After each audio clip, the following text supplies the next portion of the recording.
You're listening to The South Stands, a Buckeye football podcast by Ohio State fans for Ohio State fans on Apple Podcasts, YouTube, Spotify, and SoundCloud. Welcome back to The South Stands, a Buckeye football podcast by Ohio State fans for Ohio State fans from the West Coast. I'm your host, Zach Moore. Today is Saturday, July 29th, 2023. Big Ten Media Days in Indianapolis just happened this past Wednesday and Thursday. We are now only 5 days away from the start of fall camp, which begins this coming Thursday, and only 5 weeks away from the season opener against the Hoosiers in Bloomington on September 2nd. So I'm back with you today because I want to talk a little bit about a few items that came out of Big Ten Media Days earlier this week, and they're largely around the Ohio State-Michigan game. Now, according to the Cleveland.com preseason Big Ten football poll, Michigan is an overwhelming favorite to repeat as Big Ten champions this season. 27 of the 37 voters picked the Wolverines. Ohio State was a distant second with only 8 votes. And, look, after the results of the last 2 games between Ohio State and Michigan and what the Wolverines have coming back this season, it makes sense. And I've got no problem with Michigan carrying the mantle of preseason favorites. According to Pick 6 Preview, the Wolverines returned 84% of their production on offense and 78% of their production on defense. And all 4 of the respected preseason publications I read recently, Athlon's, Lindy's, Phil Steele, and Pick 6 Preview, have Michigan winning the Big Ten and making the playoff.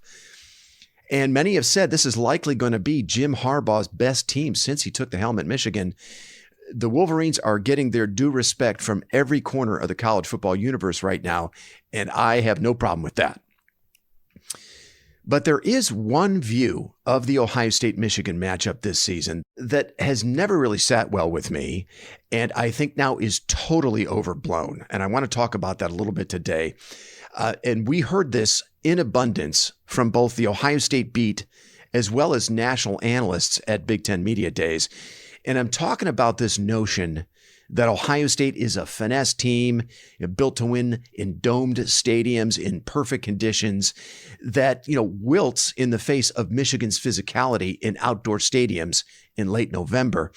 I mean, it's very common now to hear the folks who cover college football for a living say that Ohio State is built to beat SEC teams in the playoffs, but Michigan is uniquely built to beat Ohio State.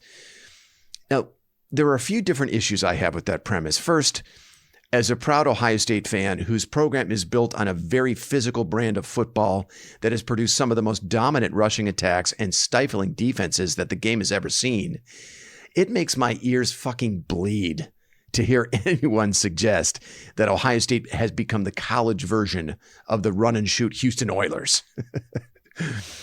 And another issue I have with the premise is, if Ohio State really truly is a finesse team that can't compete with Michigan in the trenches, then how do we explain last year's Peach Bowl?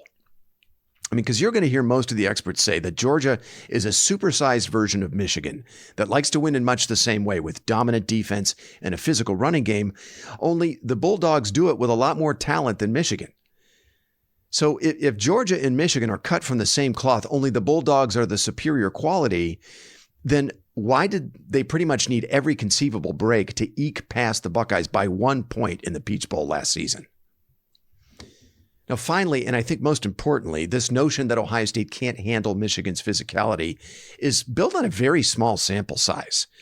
A single on-the-field result, and that's the 2021 game in Ann Arbor, which indisputably the Wolverines did in fact bully the Buckeyes and overwhelm them on both lines of scrimmage that day. Almost 300 yards rushing for the Wolverines, 9 different rushes of 13 yards or more, and 6 rushing touchdowns. And, save for a very brief period in the second quarter of that game, Michigan did whatever they wanted on the ground. And on the other side of the ball, the Wolverines stifled the Buckeye running attack. Only 64 yards rushing on 30 carries for the Buckeyes that day. And Aiden Hutchinson and the Michigan pass rush lived in the Ohio State backfield, a staggering 31 pressures and 4 sacks of C.J. Stroud that day.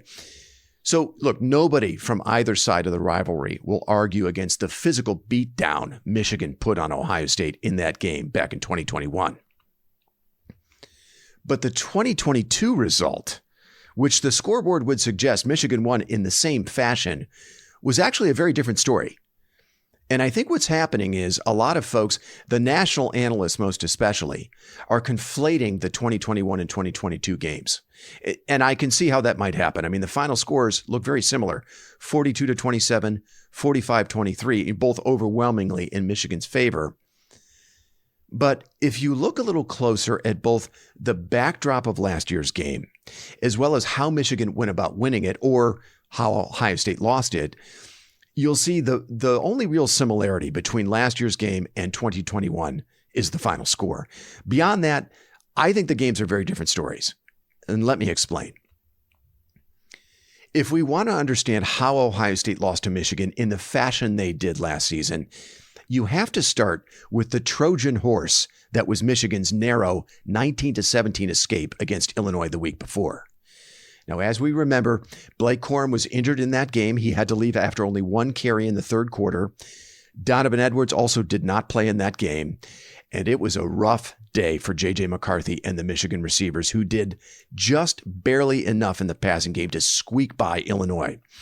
McCarthy had 16 incompletions in that game. He did not throw a touchdown pass. And look, McCarthy's struggles with his accuracy actually started several weeks before that game. And Illinois, or so we thought, appeared to have really exposed the Michigan offense in a way that we had not seen, and in a way that many, myself included, thought Ohio State would have been able to replicate. Michigan came into the Horseshoe last season ranked 99th nationally in passing offense. They were also really struggling as an offense to score touchdowns in the red zone.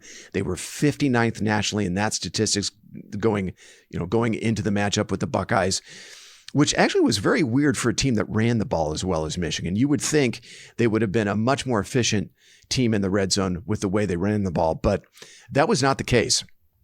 And now, Blake Corum is severely injured going into that game against Ohio State. So those statistics, the Corum injury, the narrow escape against Illinois, all of that, I'm convinced, fooled everyone, including Jim Knowles.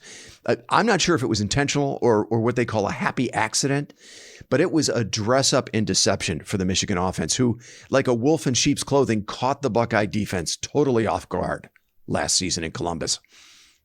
Now, the Ohio State defense went into that game expecting a fist fight in a phone booth with the Michigan running game.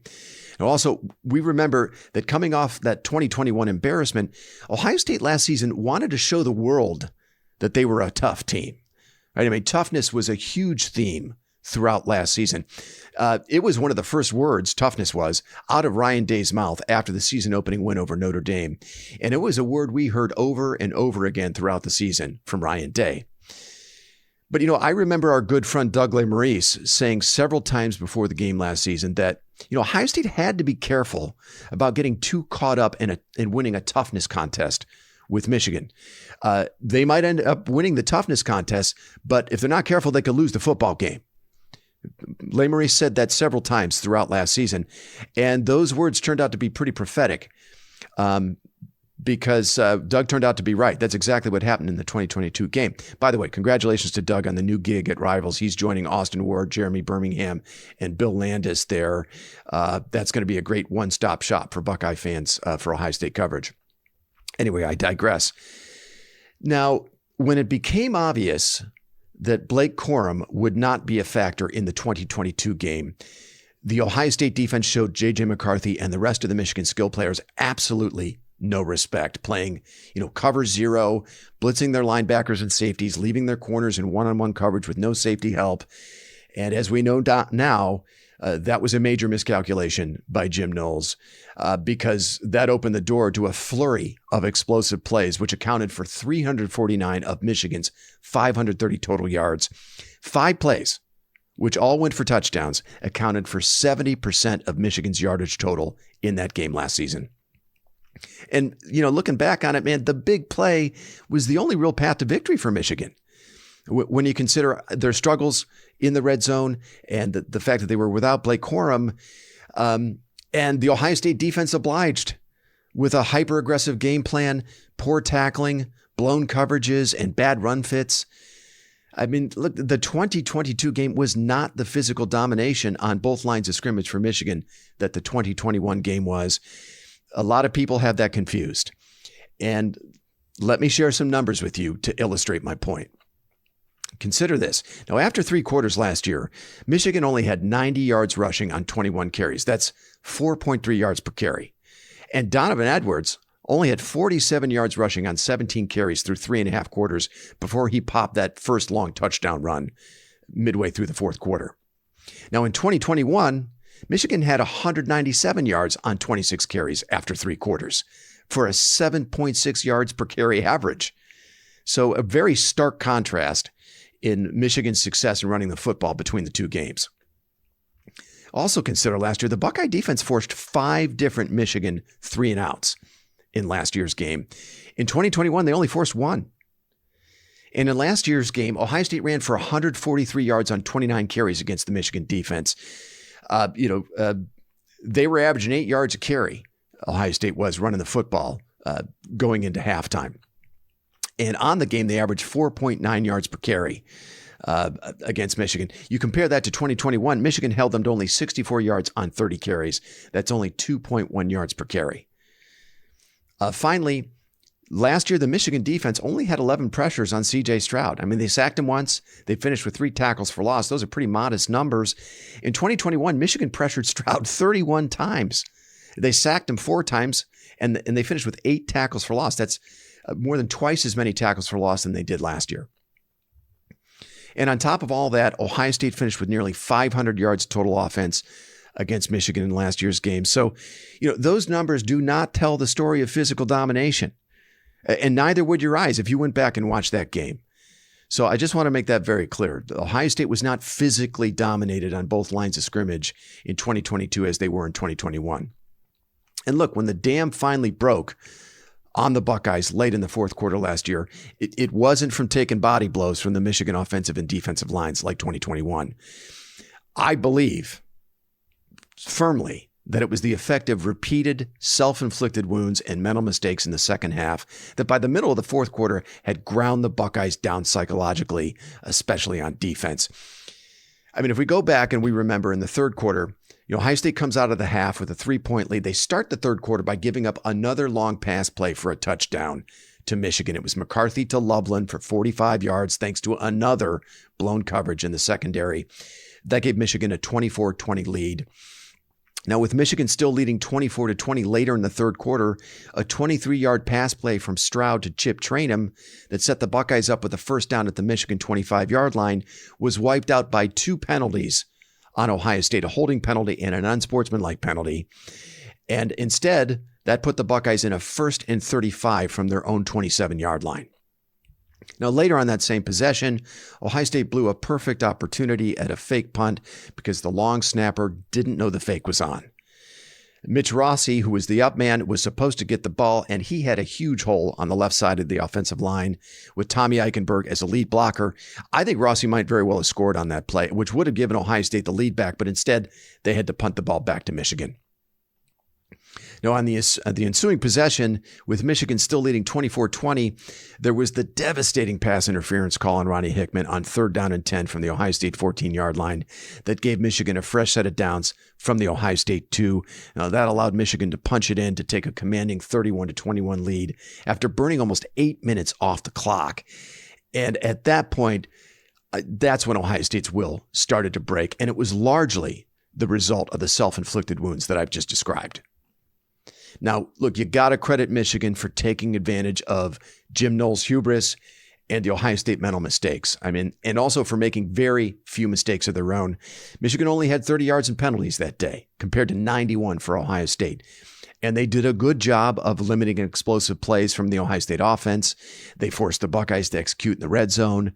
I mean, look, had Ohio State taken that same approach on defense, I'm not sure Michigan even scores a single touchdown in that game. I mean, the only touchdown that they did score that didn't come on an explosive play required 15 plays, almost 8 minutes, and a pass interference call on 3rd down for the Ohio State 14-yard line. I mean, it's very hard to envision Michigan scoring a ton of points if Ohio State just forced them to kind of drive the length of the field and execute in the red zone rather than giving up so many explosive plays.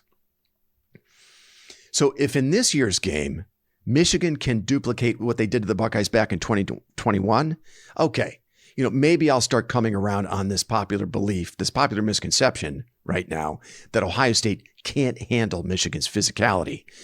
But right now, a one-game sample size is way too small for me to accept that theory. Okay. One other item from Big Ten Media Days I want to touch on very quickly before I wrap things up.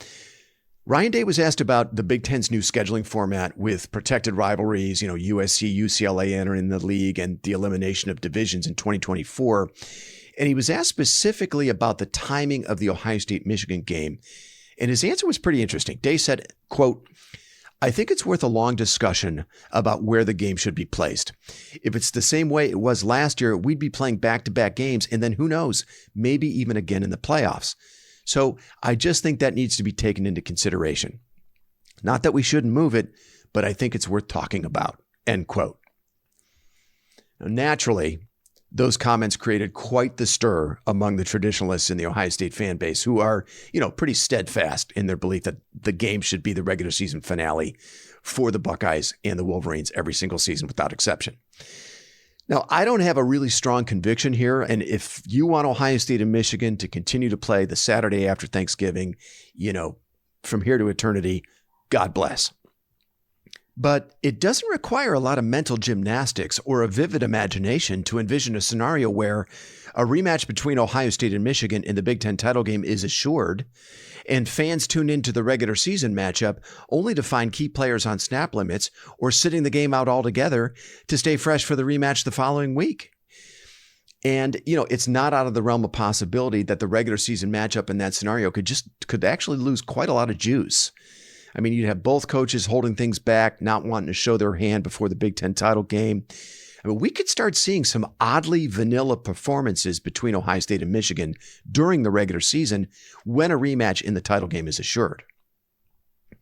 Now, I think that could be avoided if the regular season matchup is moved to a point in the season, say, early or mid-October, when both teams are still jockeying for position in the Big Ten standings and building their playoff resumes. And, if in this new world of no divisions and an expanded playoff, starting next season, we want to assure Ohio State and Michigan are giving it their all when they play during the regular season, then I think you have to be open to moving the game to earlier in the schedule. So, look, 2024, I think it's likely to be a really tough year of adjustment for a certain segment of the fan base. It's going to be difficult for some fans to see USC and UCLA playing with a Big Ten patch on their uniforms. And it's going to be hard for some fans to wrap their heads around the idea that the loser of the Ohio State-Michigan game is still going to have a chance to win a national championship in most seasons. Now, I'm personally excited about Big Ten and playoff expansion. I'm excited about the elimination of divisions, and I'm thrilled that a single regular season loss can no longer destroy Ohio State's national title hopes as it did, in 1995, 96, 98, 2013, 2015, and 2018. I mean, it never made sense to me that college football required regular season perfection to win a title, when in the NFL, you can lose 6 or 7 games and still win the Super Bowl. So I'm very excited about this brave new world of college football coming in 2024. I think it's going to be even more fun and exciting than the game is now. And look, most of the great traditions of college football will still be preserved in this new era of the game. Okay, that's going to do it for me. Look for another pod from us in the next week or so. I'm going to try and wrangle Paige and Chad for a look at how things are going in fall camp. Until then, thanks so much for listening, and go Bucks.